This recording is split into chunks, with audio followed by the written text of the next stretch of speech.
program is intended for listeners who are blind, have low vision, or have another print disability, which makes reading, holding a book, or turning a page difficult or impossible. The content is copyrighted by the respective publishers.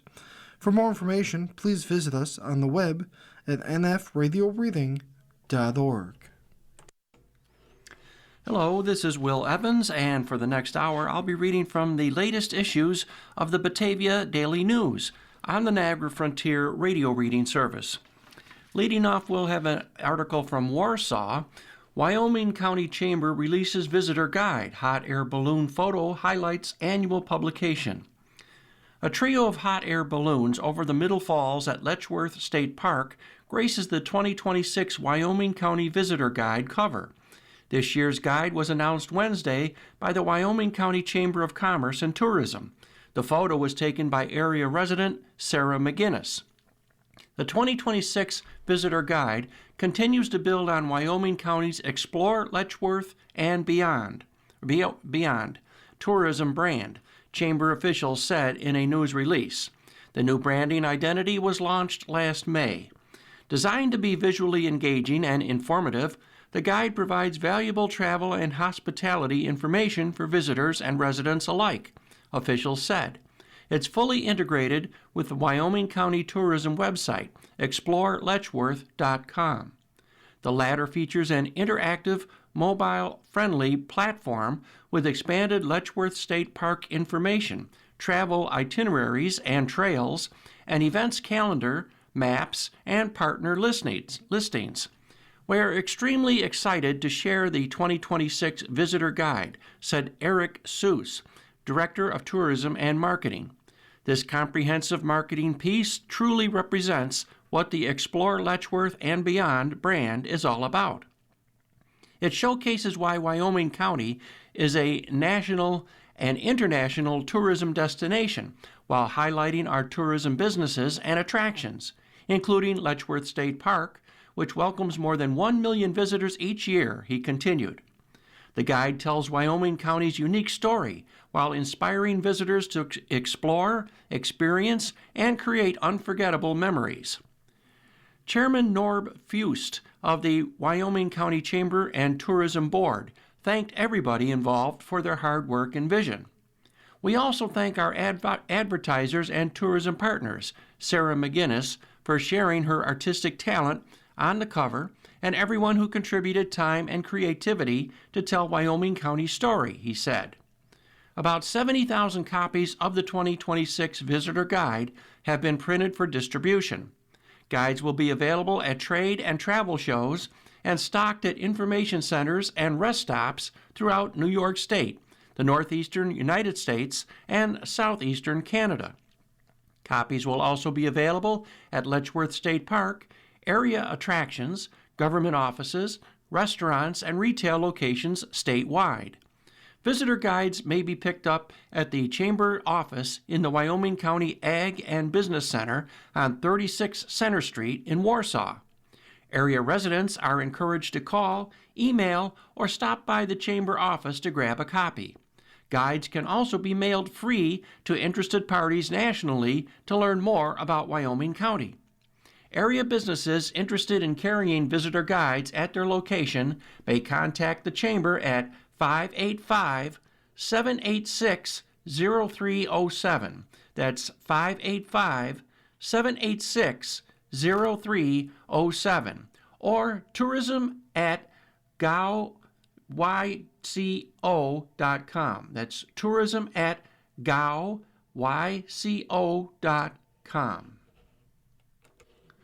Our next article is from Geneseo.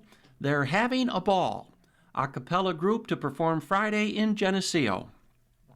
5 singers, 5 microphones, not a single instrument among them. For more than 25 years, the Boston-based quintet, Ball in the House, has been delivering dynamite, high-energy shows using only their voices. The group brings its mix of R&B, soul, and pop hits to the Geneseo Riviera, 4 Center Street on Friday. Our music ranges from original stylistically and cover songs. It's a tiny bit of doo-wop as far as our roots, but a lot of focus on Motown and some classic contemporary R&B as well, founder John Ryan said in a telephone this week from Massachusetts. Audiences are likely to hear Bruno Mars alongside Stevie Wonder, The Temptations, and other acts. It's music that we all love, said Ryan, who caught the a cappella bug years ago while a student at Skidmore College, where he performed with a group called the Bandersnatchers. It's a mix that is likely to get the audience singing, dancing, and even beatboxing along. We like to be able to respond to the audience and not have a show that's so stuck on tracks, and something where we can give ourselves space for just having fun with the audience, Ryan, the group's vocal percussionist, said. Ball in the House has had a few lineups in its history.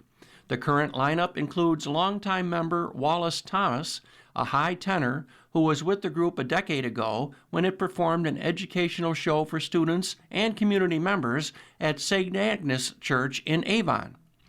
That program introduced students to a cappella music, taking them through the development of the style, and even had some of them performing with Ball in the House. Friday's show at the Riviera will be more typical of a concert, Ryan said.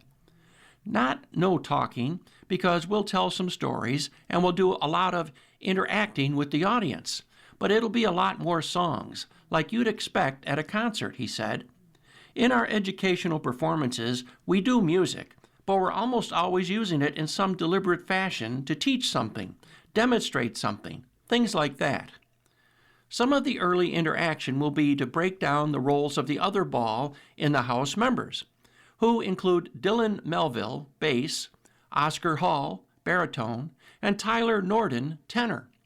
To help the audience understand what is happening, Ryan explained.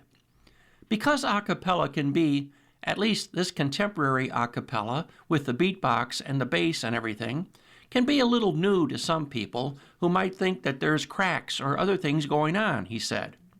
Ryan, in the interview with Livingston County News, talked a cappella music, the group's longevity, and the future of Ball in the House. Here's an edited version of the interview in 5 or so questions. First question. Do certain kinds of music lend itself to a cappella music, or can you turn anything into a cappella? Ryan's answer, that's a very good question. I think it depends on who you talk to, because there are many groups out there who will do almost any style of music, and I think some works better than others. There's gospel, I think works great. It's very difficult to do, but you can have really good jazz groups like Take Six, for example, sort of gospel/jazz. There's a group called Home Free that does country, and I think that lends itself really well because so much of country music is big on those harmonies.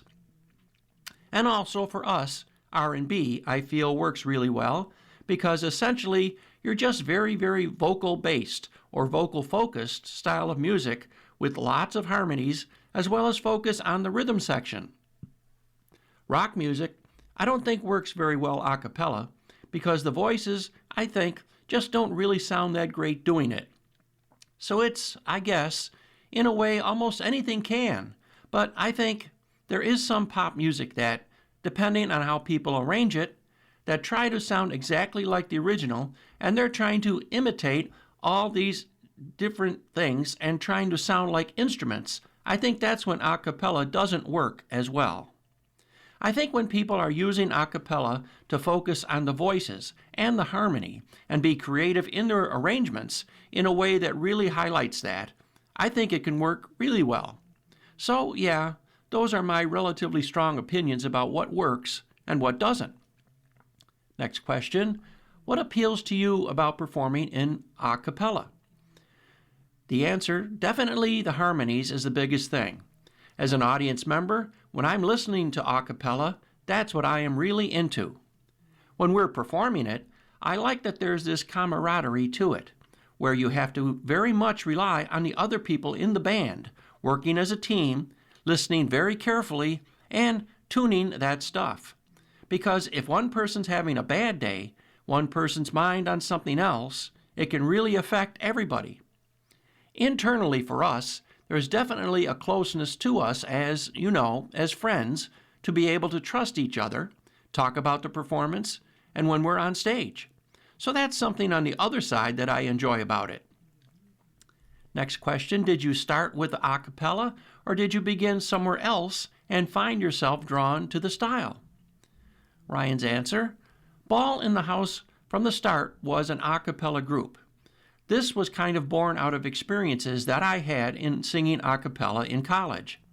And then, soon after that, there was a semi-professional group that worked summers down in Cape Cod of Massachusetts. That was the first time that I saw doing a cappella for fun, but also people were hiring us. That was our job for a number of summers. That was a big inspiration for me to try to do Ball in the House and try and carry that kind of low-tech, can perform anywhere, harmony-based kind of thing. So there was a little bit of precedence for it before. And when did it become Ball in the House? The exact date is kind of lost in history. What I do know is our first album came out in '98, and there was one of my good friends from growing up. We went to middle school together, and then he was in the band for 25 years. And he actually just left a few years ago, just for family reasons, unfortunately. But he joined on in 1997. So I've always kind of looked at 97 as the start/anniversary of the band. So when I don't think about it, people ask, I usually just say, for about 25 years or so. But now that I'm thinking about it, we'll try to celebrate our 30th anniversary next year. What do you attribute to the longevity of Ball in the House? That's a great question. I think there's a few things to it, and one is that we've just been stubborn to be able to stick around and have really tried to pull through tough times, and there have been a lot, near record signings and things like that. Lots of money put into a big album in late 2001 with our big album release date on September 11th. That just destroyed a lot of people's morale. People quit the band and were like, oh, so what do? Do we give up? We got more people. We kept moving on with the rest of us. And different things happened over the years. COVID, of course, was very trying. And I see a good part of it, too, is luck. During COVID, because of the way we were structured as a business, we were able to qualify for a number of grants. We were able to get one of those economic industry disaster loans that they extended to pretty much any small business. And that was having trouble, and people qualified for unemployment. And then on top of that, the programs here in Massachusetts were fantastic. We heard tales of other people in other states where the unemployment was much more like pulling teeth and getting paid late and all these things. We were just in a situation where we were able to weather the pandemic fairly well, actually. There was definitely huge moments of stress and everything else, and I'd rather have not gone through all that. And a third thing that I would say, besides just being very stubborn, working very hard, a little bit lucky, I think another thing about it is that I think people are naturally drawn to harmony. I think it's a thing that most people like. It's just a cool thing to hear. And what do you see for the future of Ball in the House? That's a great question. We are in the middle of recording an album, mostly of all original music, that I hope will come out this year. It's early, it's February, so I think we'll be able to get it done. We are focusing on a couple new shows. One is the Race, Racism, and American Music, which was a new educational show that we started. They sort of came up during the pandemic when we were sitting around not performing, not doing anything. Adding that to our educational offerings was great.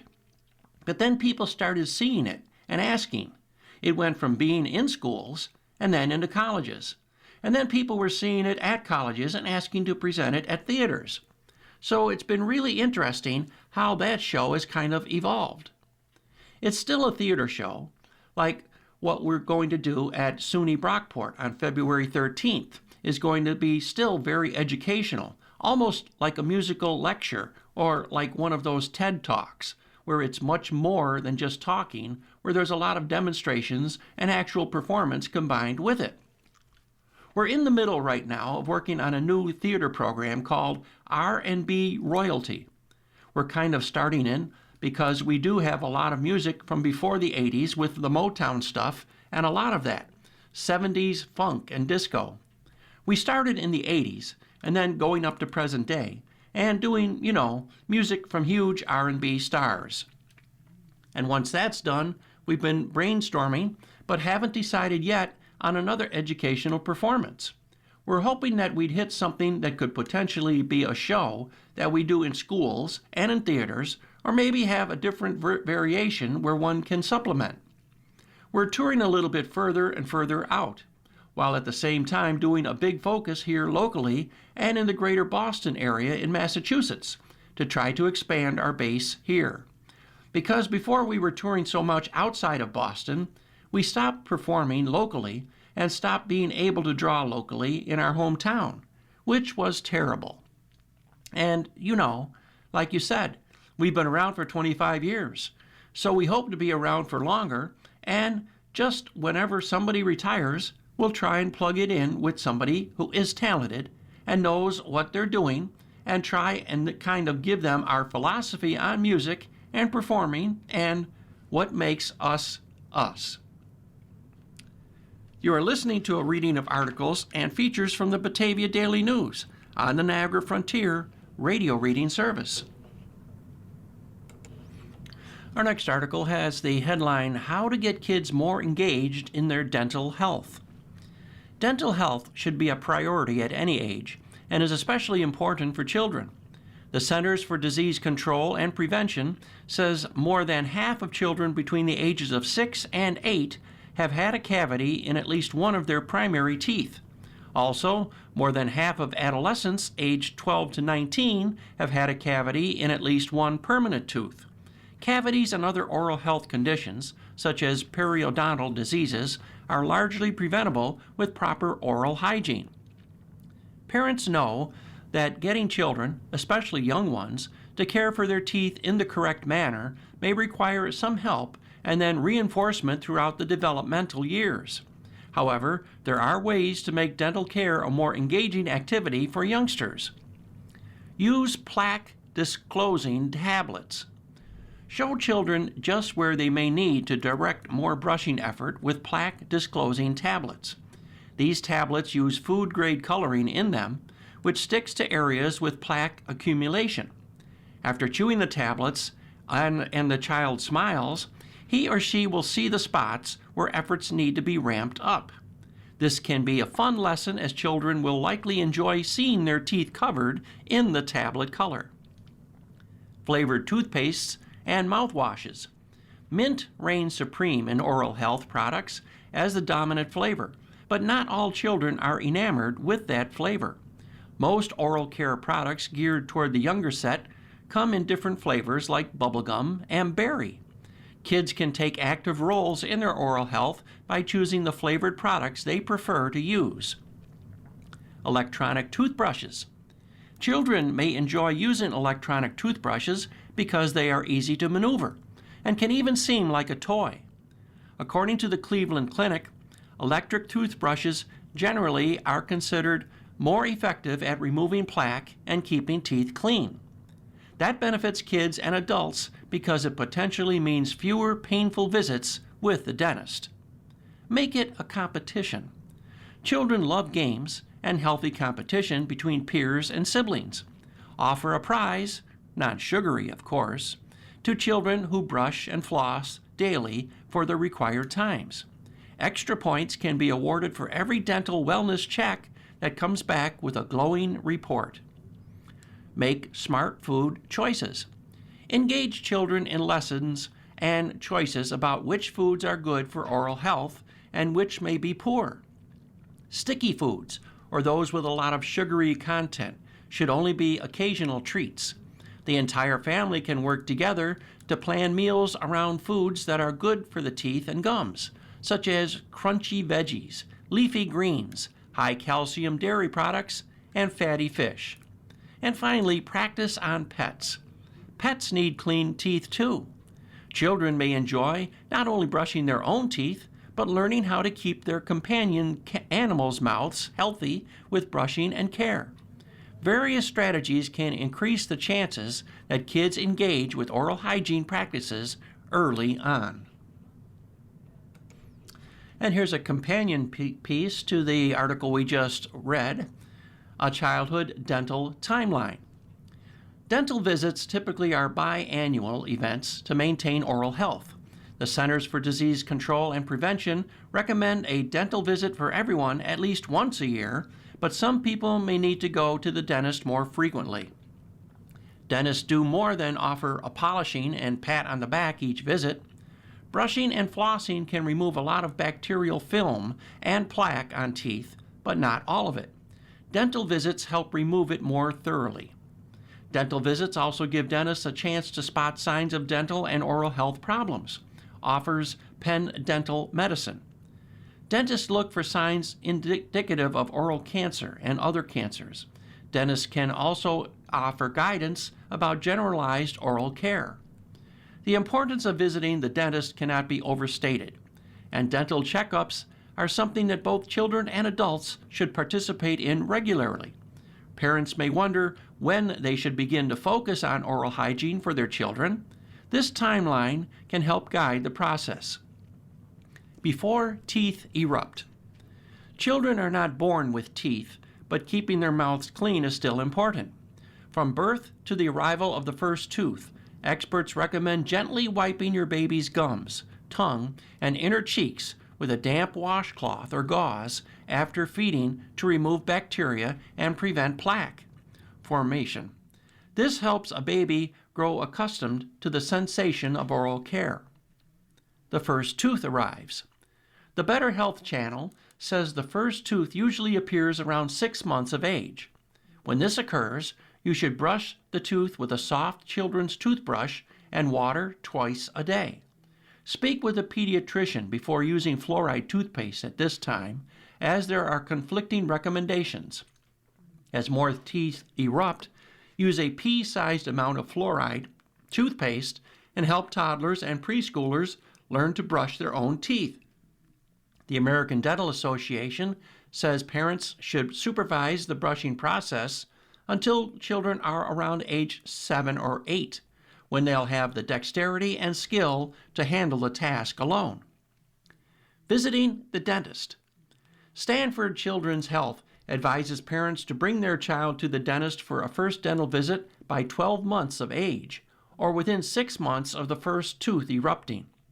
During this visit, the dentist will advise about baby bottle tooth decay, infant feeding practices, teething, pacifier use, and finger-sucking habits. Children typically are advised to see a dentist every 6 months, just like adults. It is essential that parents emphasize strong oral health care skills so kids grow accustomed to visiting the dentist at an early age. This can set children up for a lifetime of oral health. The headline on our next article says, Shovel Snow, Eat Pizza. Kendall firefighters host party for kids who cleared snow from fire hydrants. And this article is from Kendall. Kendall students shoveled snow away from the fire hydrants one day and got a pizza party just over a week later as a reward. When the Kendall Central School District alerted families January 26 to a snow day, the fire department came up with a way the kids could help the community. It issued a challenge on Facebook inviting area children to shovel out a fire hydrant or help clear a neighbor's driveway. The youngsters responded, so the fire department hosted a pizza party Tuesday at its hall for the kids and their families. Carter Kelly, a first grader at Kendall, said he spent time January 26th shoveling out a fire hydrant in front of his house on Kendall Road. He said he liked shoveling. Why was he clearing the snow away from the fire hydrant? So I could get pizza, Carter responded without much hesitation. He was at the pizza party with his mom, Caitlin Krechtman. Jeffrey Lutz, 9, is in the 4th grade. Emmeline Grabel, 10, is in 5th grade. Jeffrey was shoveling the snow away from a hydrant near his home on Peter Smith Road on January 26th. It was hard. I had a foot of snow up here, Jeffrey said, pointing down to the bottom of his coat. It took about 30 minutes to get through everything. How he feels about shoveling depends on the temperature outside. If it's not too cold, I'll go out and shovel. But if it's super cold, I won't, he insisted. After shoveling out the hydrants, the kids had to have pictures taken and sent to the Kendall Fire Department. Emmeline cleared a hydrant near her home on Smith Drive.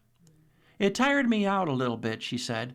The snow pile put a barrier, so I had to dig through the barrier. And eating pizza as a reward? I liked it. The pizza was really good, Jeffrey said. I only took one. I'm not that hungry. Emmeline responded, I think it's a really good award because we all shoveled. We dedicated our time to go and shovel. She guessed that she shoveled for about 20 minutes to get rid of the snow around the hydrant. Later on, Jeffrey Lutz was one of the 3 students whose name the fire department drew for a chance to ride in a fire truck. He said he was only in a truck once, when they were teaching him what is in it. The other 3 kids chosen Tuesday night were 5th grader Presley Cole, 2nd grader Brantley Cole, and 1st grader Nora Rasmussen. Rasmussen said she's been in a fire truck before. They're just really cool, and you get to see how they work, she said. Fire Chief Randy Davis said the department thought 4 or 5 kids might send in photos. All of a sudden, it took off. It's great. Being in a small town, you get all the families together and all the kids have the day off, Davis said. It was a good turnout and we're very appreciative. Besides pizza, there was fried dough and pop for the kids and families. The businesses donating to the event were Hamlin Pizza Shack in Hamlin, J&M Repair, LLC, in Holly, and Partica Farms in Kendall. Most of the kids were elementary school kids, but there were a couple of high school students who shoveled out hydrants as well. Kendall Elementary School Principal Kevin Watson said the school will talk about doing this again and use its student messaging service to get the message out to the students. This went through Facebook, and not everybody has Facebook, he said. I think we would try to coordinate with them, the fire department, more in the future. It was almost like a viral thing that happened with all this, so it was really cool. Watson said the shoveling and pizza party might lead to other ways the school can be associated with the fire department or other organizations locally. I love seeing all these kids here act as leaders in the community, Watson said. Predominantly, they were elementary school students that got the message and went outside and braved the cold. Some of them did multiple hydrants. It was just such a cool thing for me to be home on a snow day and go to Facebook and see all those pictures popping up on the fire department page. Davis said originally the department was going to pick one name and give a child a fire truck ride. Instead, he picked 4 names for the ride. The 4 chosen are Jeffrey Lutz, 9, Presley Cole, 10, Brantley Cole, 7, and Nora Rasmussen, 7. We are looking at Monday, March 9th as the preferred date. This timing should allow for slightly warmer weather, and we're hopeful that classmates will be able to be outside getting off the buses to greet the kids without everyone freezing, said Kendall Fire Department 2nd Captain James Fox. The department has to get in touch with the parents of the children to make sure they are available that day. The plan, once finalized, would be for parents to bring the children to the firehouse that morning, Fox said. From there, the fire department would transport the winners to school on the fire truck, timing our arrival to coincide with when the school buses arrive so their classmates can see them arrive in style. From Warsaw now, supervisors approve salary increases. Area residents appointed to Wyoming County positions. A series of salary increases for Wyoming County officials was approved at January's Board of Supervisors meeting. Supervisors approved a local law establishing annual incomes during the January 13th session. The increases included The county clerk salary will increase $2,801 to $96,160. The county treasurer salary will increase $2,930 to $100,586. The county sheriff's salary will increase $3,751 to $128,773. And the county administrator's salary will increase $3,870 for a salary equivalent of $132,870. In other action, area residents were appointed to a variety of county and related positions, including Scott Gardner of the Wyoming County Business Development Corporation was appointed to the GLOW Workforce Investment Board. He replaces James Pierce, who retired last year. Tess Phillips of Warsaw was appointed Director of Aging and Youth. Sarah M. Schaefer of Warsaw was appointed to a 6-year term on the County Board of Health. Terry Page of Perry and Nicholas Grover of Warsaw were appointed to 2-year terms on the County Planning Board. Steve Perkins of Warsaw was appointed to a 3-year term on the Wyoming County Water Resource Agency Board of Directors.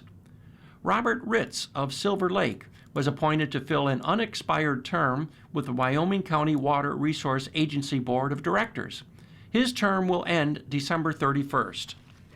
Daniel Berling of Warsaw was appointed to fill an unexpired term on the Wyoming County Industrial Development Agency Board of Directors. His term will end June 13th, 2027. Jerry Davis of Covington was appointed to a 5-year term as a Wyoming County Community Hospital Board of Managers member. Chairman James Brick of the Board of Supervisors was appointed to a 1-year term as the county's purchasing agent. And Anthony George of Bliss was appointed to a 5-year term on the Wyoming County Community Board of Ethics. You are listening to a reading of articles and features from the Batavia Daily News on the Niagara Frontier radio reading service. And we'll turn to the opinion page now with an article entitled "The Danger Isn't History Repeating, It's Us Ignoring the Echoes." This is written by Hugo Balta of The Fulcrum.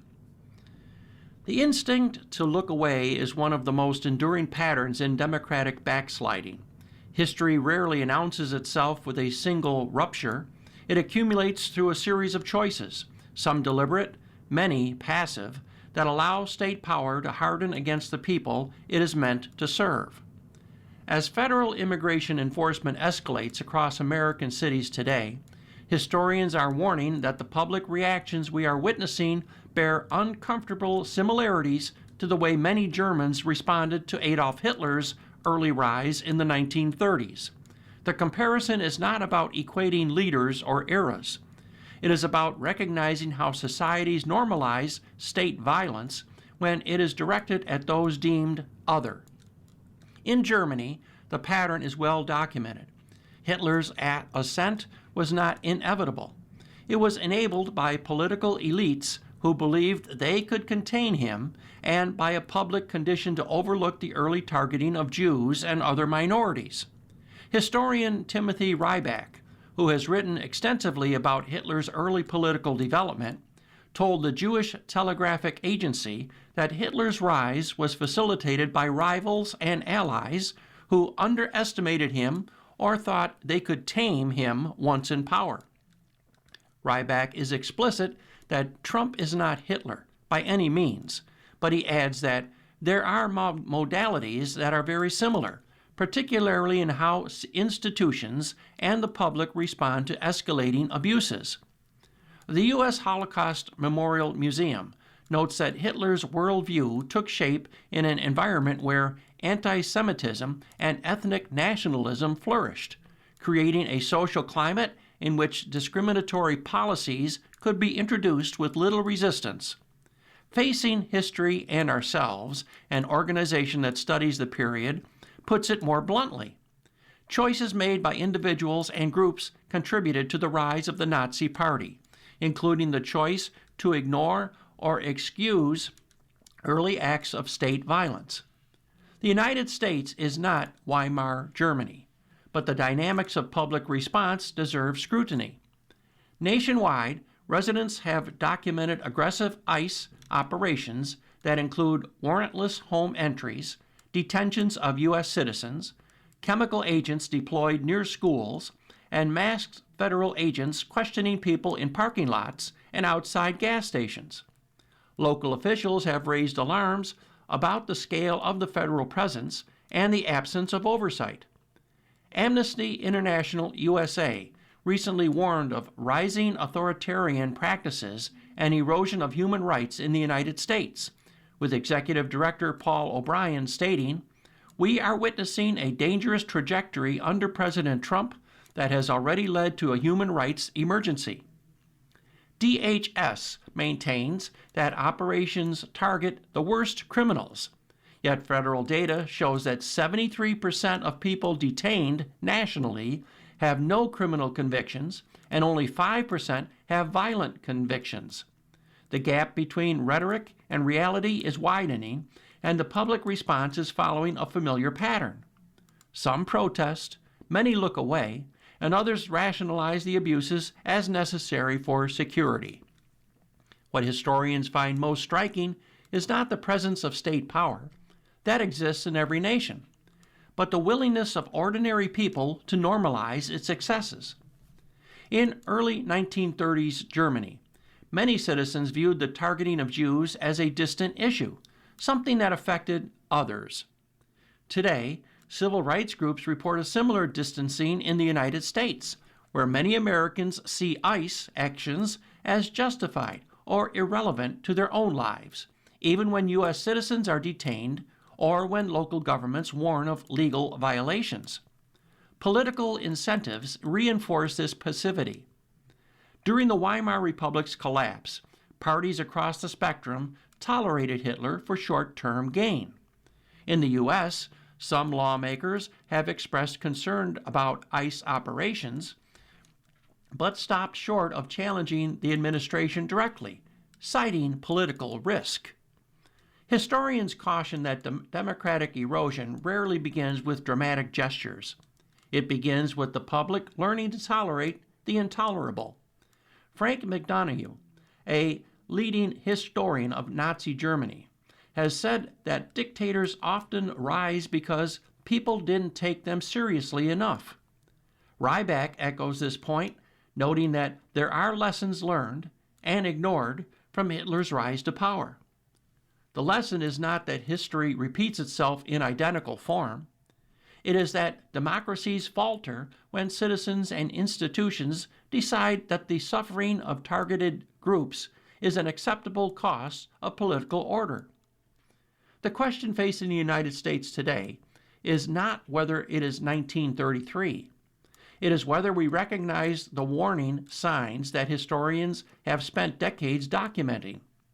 When federal agents operate with minimal oversight, when marginalized communities are treated as expendable, and when the public grows accustomed to scenes that would once have been unthinkable, the issue is not only the actions of the state, it is the silence that meets them. Democracies are not only defended at the ballot box or in the courts. They are defended in the everyday choices people make about what they are willing to see, to question, and to refuse. The danger is not that America will repeat Germany's past. The danger is that we will ignore the echoes long enough to discover that the guardrails we assumed would hold have already been worn down by our own indifference. And a side note, the Fulcrum covers what's making democracy dysfunctional and efforts to fix our government systems. We sign up for our newsletter at thefulcrum.us. The Fulcrum is a nonprofit, nonpartisan news platform covering efforts to fix our governing systems. It is a project of, but editorially independent from, Issue 1. Our next article is written by Jeff Day of the Minnesota Star Tribune. Feds withdraw 700 agents from Minnesota. Administration eyes end of Operation Metro Surge. White House Border Czar Tom Homan said Wednesday that effective immediately, the federal government is withdrawing 700 federal law enforcement personnel from Minnesota. That will leave the number of agents in the state at approximately 2,000, he said. Still, a far cry from the 150 agents that are permanently stationed in Minnesota to carry out immigration enforcement. Holman said his goal is to reduce the footprint back to that 150 number, and said it will happen once residents of Minnesota stop impeding immigration and customs enforcement and customs and border protection agents from doing their job. Protest, but stop impeding, Holman said, because we will arrest you. Holman said the reduction comes in the wake of significant progress in cooperation between state and federal officials, including an unprecedented number of counties that are cooperating with the federal government to coordinate the transfer of immigration targets to federal officers from county jails. The Minnesota Star-Tribune reported on February 3rd that Holman and James Stewart, the executive director of the Minnesota Sheriff's Association, have been negotiating a deal for county jails to cooperate with federal immigration officials. Holman said that the goal is to achieve a complete drawdown and end this surge as soon as we can. He said that conversations with officials ranging from Governor Tim Walz to county sheriffs around the state have left him amazed at the cooperation and agreements we have already talked about and the willingness to work with us. But he added that drawdown will be tied to an end to civil disruption and hostile incidents involving anti-ICE activists. Holman pointed to roadblocks that were constructed this week in Minneapolis as part of the problem. You're not going to stop ICE. You're not going to stop Border Patrol, Holman said. The only thing you're doing is irritating your community. Holman drew a difference between the right to protest and interfering with law enforcement, which he said has led to 158 detainments and several prosecutions.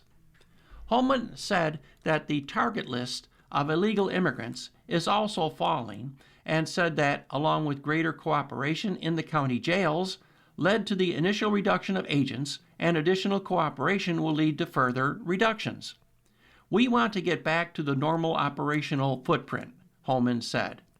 When asked if he felt that Operation Metro Surge had been a success, Holman pointed to a number of detainments of immigrants who he said had been convicted of serious criminal offenses such as homicide and sexual assault. I think I just listed a bunch of people we took off the streets of the Twin Cities, Holman said. I think it is very effective. Was it a perfect operation? No. Holman pointed to the shooting deaths of Renee Good and Alex Pretty by federal agents and said that no one in the federal government, including him, President Donald Trump, and Kristi Noem, the Homeland Security Secretary, wanted to see bloodshed in American streets. Moving on now. Clintons agree to testify in GOP Epstein probe. Former president was facing contempt ruling. This article is written by Dave Goldener of the New York Daily News. Bill and Hillary Clinton have agreed to testify in person to a Republican congressional investigation into notorious pedophile Jeffrey Epstein, apparently ending their defiant campaign of resistance. The former president and ex-Secretary of State emailed staffers for the GOP-led House Oversight Committee saying they would accept GOP demands and appear for depositions on mutually agreeable dates. Representative James Comer, Republican from Kentucky, the panel's chair, Tuesday agreed to scrap contempt of Congress proceedings against them, which could have led to criminal charges. The Clintons completely caved, Comer said. Hillary Clinton is expected to appear on February 26th and Bill Clinton on February 27th. The Clintons are pushing for the grilling to take place in a public hearing, but Comer hasn't agreed to that. The last-minute reversal by the Clintons came as Republican leaders advanced the contempt resolution through the House Rules Committee, a final hurdle before it would have headed to the House floor for a vote. It would have marked the first time Congress would hold a former president in contempt. The Clintons had for months fiercely resisted the subpoenas the panel issued for their testimony in an investigation into Epstein and his associates. But they sought to forge a compromise after the committee advanced criminal contempt of Congress charges last month. Significant Democratic support for the GOP push suggested the Clintons were facing a lopsided contempt vote in the full House, which may have forced their hand. Bill Clinton's relationship with Epstein has long been a talking point for Republicans, as Donald Trump faces intense scrutiny over his own ties to the infamous pedophile who killed himself in 2019 in a New York jail cell as he faced sex trafficking charges. Clinton, like Trump and many other high-powered men, admits to carrying on a chummy relationship with Epstein decades ago. Neither the current nor the former president has been credibly accused of wrongdoing. Congress last year overwhelmingly passed a law that Trump sought to derail, mandating full release of the criminal files. The Department of Justice has belatedly released millions of pages of documents, but critics say it is still seeking to cover up for Trump and his allies. You are listening to a reading of articles and features from the Batavia Daily News on the Niagara Frontier radio reading service. Moving back now to local news, our next article, it carries the title Filled with Emotion. Saturday's GSO concert is very personal for conductor. The program for Saturday's Genesee Symphony Orchestra concert has just 2 works, the fewest selections in quite some time.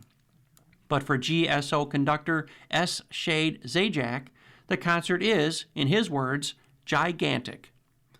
The reason may be twofold for the conductor, who is in his 10th season leading the orchestra. The concert's opening selection will find Zajac in an uncommon position.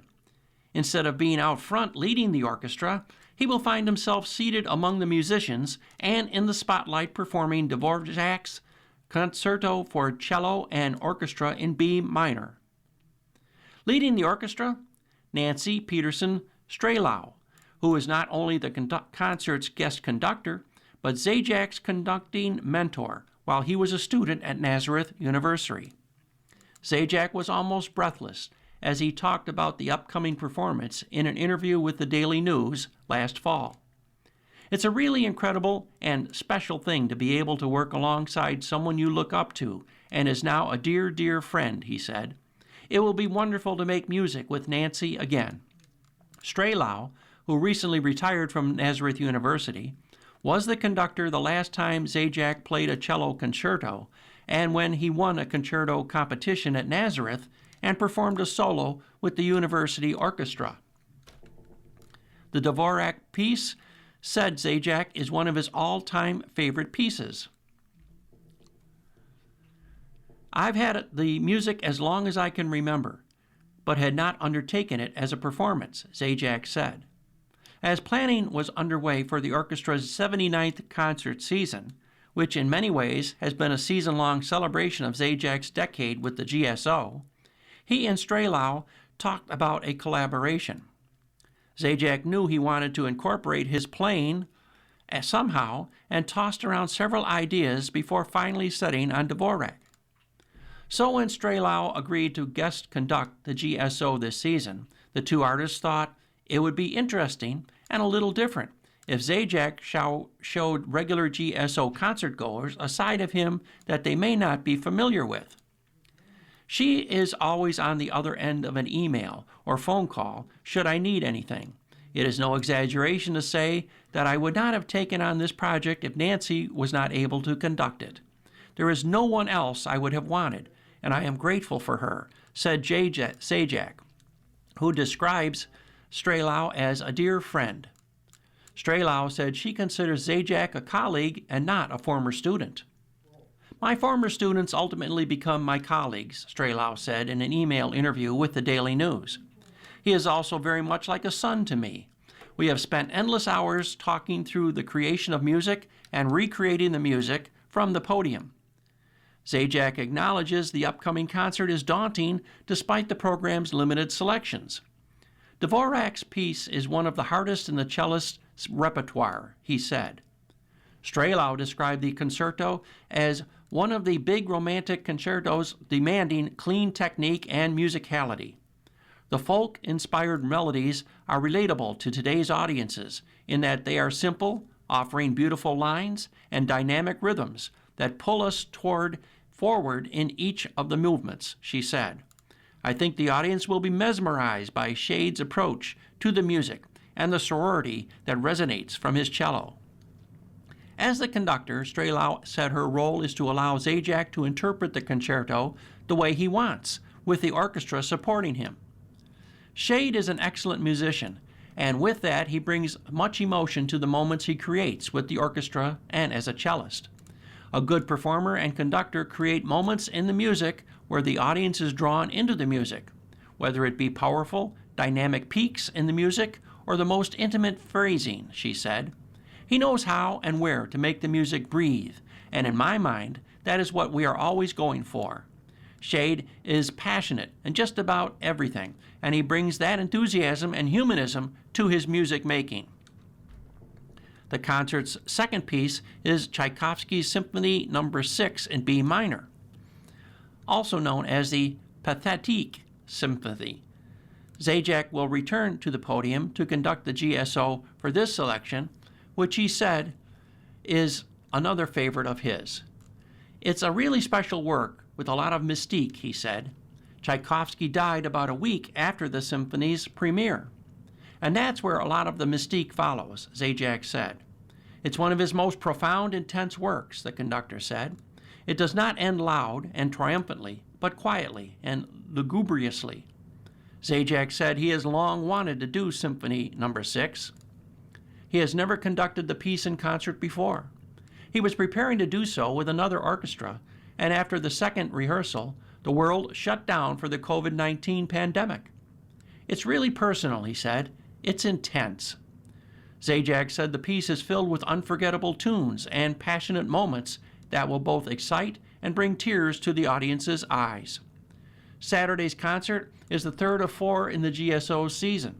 The performance is scheduled for 7 p.m. at Stuart Steiner Theater in the Genesee Center for the Arts at Genesee Community College, 1 College Road, Batavia. Tickets, which cost $17 for adults and $12 for seniors, are available online at www.geneseesymphony.com. In Batavia, at the Coffee Press, 13 Jackson Street, and the Holland Land Office, 131 West Main Street, and in Bergen at Gilliam Grant Community Center, 6966 West Bergen Road. Student tickets are free with ID. Tickets may also be purchased at the door. The GSO's regular performance season concludes May 31st with a 4 p.m. concert at Stuart Steiner Theater that will feature guest musician Rosanna Moore on harp, performed I Am the Lizard King, a piece composed by Zajac. And now we'll turn to the Dear Abby column written by Jeannie Phillips. Longtime boyfriend has an unusual annual tradition. Dear Abby, my longtime boyfriend has been divorced for more than 20 years. Every year, his ex comes to stay at his house for a week or two and brings along another female friend. He caters to them, driving them around and entertaining them at restaurants, etc. I am never included, even though I have expressed an interest in doing so. Am I wrong in thinking this is disrespectful to me and for feeling resentful over having never been introduced to his annual house guests? I include him when I have house guests, and that letter was written by Left Out in Florida. Dear Left Out, your longtime boyfriend is acting like you are his guilty secret rather than his lady friend. Is his ex aware that he has a girlfriend? I can't blame you for feeling disrespected and excluded. Because this is an annual event, it may be time to consider taking a vacation of your own during the time your boyfriend will be AWOL. Next letter. Dear Abby, I am 76 and live in a great neighborhood. However, there are almost as many canines as there are houses. As a result, many of them are walked by my house at least twice a day. I like to go for walks in my neighborhood, but I'm afraid of dogs. If I meet someone walking their dog, They usually want me to pet their dog. If I tell them that I am afraid of dogs, they often say I shouldn't worry because their dog is friendly and would rather lick me than harm me. However, I don't want to be licked either. I've tried timing my walks to avoid these encounters, and I don't want to drive elsewhere and waste gas to go for a walk. Suggestions, please. That letter was from Solitary Stroller in the East. Dear Stroller, I do have a suggestion for you. Smile at the dog walkers and keep walking. That way, you will project friendliness but won't be forced into an extended encounter that is unpleasant for you. It's no sin to not want a licking. And our next letter, Dear Abby, how do I ratchet down gift giving? I am 80 years old. I have just about everything I want and far more than I need. Yet, I have a daughter-in-law and a sister-in-law who lavish me with a half dozen or more gifts each holiday and birthday. Books I will not read, clothes I will not wear, items I already have. All of them are new and not inexpensive. I do not wish to cause a schism. Any suggestions on how to approach these ladies to suggest that, while it is nice to be remembered, one is enough? And that letter is from Stuffed with Stuff in Massachusetts. Dear Stuffed, talk to your daughter-in-law and sister-in-law individually. Tell them how grateful and touched you are that they are so generous with you, but explain that it is causing a problem. You no longer have space for more things, and if they feel they must give you birthday and holiday gifts, you would appreciate it if they would donate the money to a charity of your choosing. It's honest, and I'm sure the funds would be welcomed. You've been listening to a reading of articles and features from the recent issues of the Batavia Daily News. We read from the Batavia Daily News every Saturday at 9 a.m. Your reader has been Will Evans. Thank you for listening. Coming up next in the Niagara Frontier Radio Reading Service, we have the East Aurora Advertiser. At 11 o'clock, we have the Niagara Gazette. And at noon, we have the Dunkirk Observer. Stay with us for these readings and more throughout the day. Radio Reading mails out a large print program schedule to our listeners every other month. If you have not received a Niagara Frontier Radio Reading Service large print program schedule in the mail, please call us at 716-821-5555. We will make sure that you receive one every other month. A Braille version of the schedule is also available upon request. Our number again is 716-821-5555.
following program is intended for listeners who are blind, have low vision,